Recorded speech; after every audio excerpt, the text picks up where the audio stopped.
Word up! Welcome to Liberty Bytes. I'm Vinny Marshall, which might be a little weird for you. Normally, the show's hosted by our good friend William Gadsden. Well, William is currently on vacation, so I'm taking over. But don't worry, it's only temporarily. Before we get into it, I do want to remind you that Liberty Bytes is a part of the Think Liberty Network, a podcast network that's an extension of the Think Liberty brand itself. You can find Think Liberty on Facebook at facebook.com/thinklliberty.tl. You can find us on Twitter at think_liberty. You can find us on Steemit and Minds at think_liberty as well. And we're on Instagram and Think Liberty in one word. Now, I know William normally points to his Twitter account here, but I don't know William's Twitter handle off the top of my head. Sorry, buddy. So I can at least point you to mine. You can find me on Twitter at ThinkVinny. Now that we've got the formalities aside, I want to dive into the topic on this episode, and that's the definition of anarchy. Most folks probably don't consider themselves anarchists, so it's not really even something that they worry about. They just know that it's not what they believe in. I would argue that most people don't think it's good. And I believe the reason for that opinion stems from the accepted definition of anarchy. Now, I know it's cliche, and people are going to say that it's not worthy of citing for one reason or another. But the truth is, a lot of people use this as a source of definitions when they journey into argumentation. So if we go to Merriam-Webster and we break down the definition of anarchy, there's actually 5 listed under 2 main premises. The first is using the term as an absence of government. Now, once it's established that the definition of anarchy in this context is an absence of government, it expands. A state of lawlessness or political disorder due to the absence of governmental authority. As an example, the city's descent into anarchy. This is a definition that most people probably run with when they think about anarchy, or at least most people that don't study it as a political philosophy. They generally probably tend to see it as a chaotic thing, as the definition describes, a state of lawlessness, political disorder, mayhem. Envision a Mad Max society. That's probably what most people have in mind when they go through this definition. Now, the second definition, under the absence of government, is a utopian society of individuals who enjoy complete freedom without government. Now, this is much closer in line to the definition that people choose to run with when they have political philosophical debates. The second contextual premise is a lot more simple. An absence or denial of any authority or established order. As an example, it gives anarchy prevailed in the ghetto. The next is absence of order, disorder. So even by going through Merriam-Webster, you can kind of see the disconnect here. One definition of anarchy leads one to believe that it's just a state of chaos. The other definition of anarchy kind of paints the picture for a utopian, political, philosophical construct. Now, when you hear people argue from their different political teams, be it the left or the right, about the subject and the topic of anarchy, you're going to get 2 very different understood or accepted definitions of what anarchy really means. And to clarify, I am speaking of arguments between self-identified anarchists. On the left, the definition of anarchy tends to be one that rejects hierarchy, authority, and essentially rules as a whole. On the right, it's a little bit different in that anarchy tends to mean a lack of rulers, not necessarily rules. The definition of anarchy, as accepted by the right, generally tends to accept the concept of hierarchy. Now, the core principle in this definition accepted by the right has more to do with the fact that it's a lack of central authority. Not so much a lack of hierarchy or rules, but a lack of a central body that has a monopoly on establishing those rules. Now, historically, from an origin standpoint, anarchy just meant leaderlessness. It was made more prominent as a political philosophy by the philosopher Pierre-Joseph Proudhon, who crafted a philosophy with the foundation of a stateless society based on voluntary associations. In this philosophical context, it alludes more to a rejection of traditional government. So the reason that I decided to cover this on this podcast, and the reason that it's a topic that I wanted to dive into, is a lot of times you're going to see people argue on the left and right about what anarchy really is. A lot of times the ANCOMs, or the anarcho-communists, want to say that the anarcho-capitalists are quote-unquote ANCAPs. Their claim is that the anarcho-capitalists aren't really anarchists after all, because what they support isn't actually anarchy, as it allows for hierarchy and rules. Aside from what I'm about to go into, you can go on Google now and you can type in, "Was Murray Rothbard an anarchist?" What's going to come up is an article from the Mises Institute where they talk about Murray Rothbard actually giving his opinions on whether or not he thought he was an anarchist.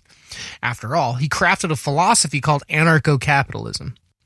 In that article, he actually comes to the conclusion that he wouldn't call himself an anarchist if we're judging by the definition that's accepted by the left on what anarchy is. This is to say that the philosophy of anarcho-capitalism uses anarchy as a prefix and not as something that describes the philosophy as a whole. That aside, let's dive into it a little bit and see if someone is right or wrong here. First, we have to establish the barometer of why exactly each side chooses its definition of the term. On the left, the push is normally for equality. If we're talking about anarcho-communists, then we need to talk about communism. The tenets of communism focus highly around the idea of exploitation. The communists, at least as espoused by Marx, say that exploitation is bad, and due to this, we must reject hierarchy. The natural conclusion to this thought is a push for equality. Now, the fundamental issue with this is that the natural state of things is not equal. So to assert that with a lack of rules, hierarchy, or authority, that everyone would become equal is, in my opinion, a weak assertion. You see, the term equality has been exalted quite a bit. It's got so many good feelings behind it because people think that everyone should be equal and everyone should have an equal stake in everything that they set out to try and do. But the truth of the matter is that equality doesn't really exist unless you force it to. All throughout nature in its rawest form, we see examples of inequality. Is what's commonly referred to as the food chain not an example of the natural hierarchy? Another issue with rejecting hierarchy is it also rejects mastery. That is to say, if one has mastered something, they are not equal to someone else that is not. And people could and do get bogged down with this difference between the equality of outcome and the equality of opportunity, but that kind of has no bearing here. You see, when you talk about mastery and denying mastery, and you look at it in a standpoint of who is the best individual to set out and do a certain thing, it is clearly obvious that the individual who has a level of mastery is more qualified to do the thing that they have mastery in, as opposed to someone who has no experience at all. This is a form of hierarchy. This would state that this individual is better suited to do this job than the other individual, and that would make these individuals not equal. There's nothing inherently wrong with admitting this. You don't want people building bridges who aren't good at building bridges. You don't want people programming computers that aren't good at programming computers. When discussed this way, it's very clear that those that reject hierarchy are at a disadvantage. You see, for any society to progress and remain productive and advanced, mastery is absolutely a requirement.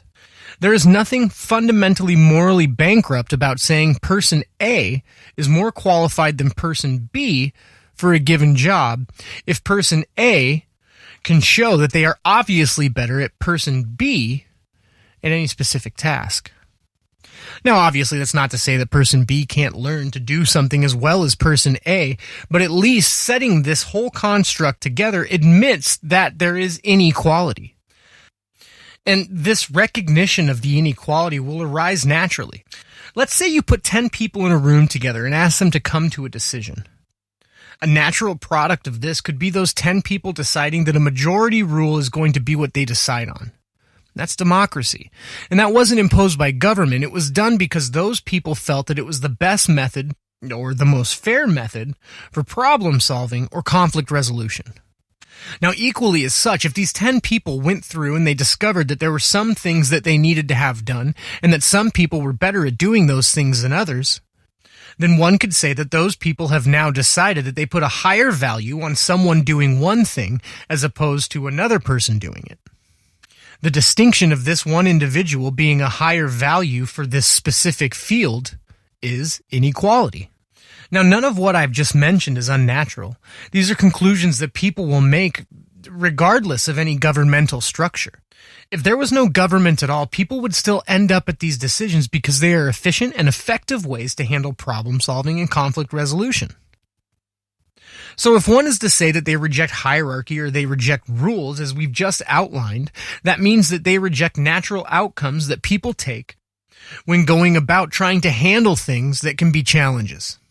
With that said, the left definition of anarchy as one that has to remain without rules or without hierarchy becomes much harder to foresee as something that's sustainable. You see, if establishment of hierarchy and the existence of inequality is enough to make something fall outside of the category of anarchy, one is led to believe that you almost need an authoritarian force to be able to suppress those natural things from occurring.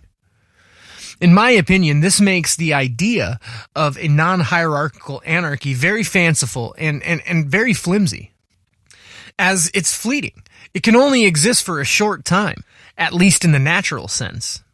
You see, the second any hierarchy shows up or any rules come about, it has to be squelched out for it to remain anarchy. This makes this running definition of anarchy pretty unrealistic. Now, if the definition of anarchy that you choose is just a lack of a central government, this is a little easier to work with, because individuals or communities can still come up with normative ethical structures that they can all agree on, and that doesn't necessarily have to mean that you have to have a central body of authority to agree on those normative ethical structures.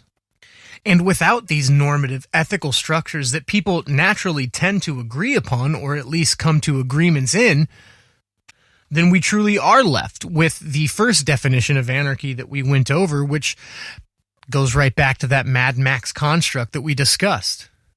Now, at the end of the day, all of this is largely useless, in my opinion. Call what you like to believe in a ham sandwich for all you like, it doesn't really matter. If the person that I'm debating with tells me that according to their perceived definition of anarchy, I'm not an anarchist, I can accept that and then move on with the rest of the discussion. But it doesn't seem like most out there have the ability to take this in and then move on afterward. Which should tell you automatically that people are clinging far harder to the label than they are their beliefs. So what is anarchy? I guess it depends on the person that you're talking to. But if we break down the different definitions of anarchy and we apply it to a philosophical discussion of governance in societies and civilizations, one could make the argument that one accepted definition is very compatible with society as we see it today, and one is not. And that's not to say that anarcho-capitalists would prefer to have everything be the way that it is now forever inside of their utopian political philosophy. But it is to say that they are core tenets of what we have today that do relate to their political philosophy. This is simply an instance of realizing here is what I like about what things are today, and here is what I don't. At any rate, I hope with this podcast it's given you something to think about and something to take with you the next time that you may get into this debate or see it happening yourself. Thanks for listening, and I'll talk to you again on the next episode.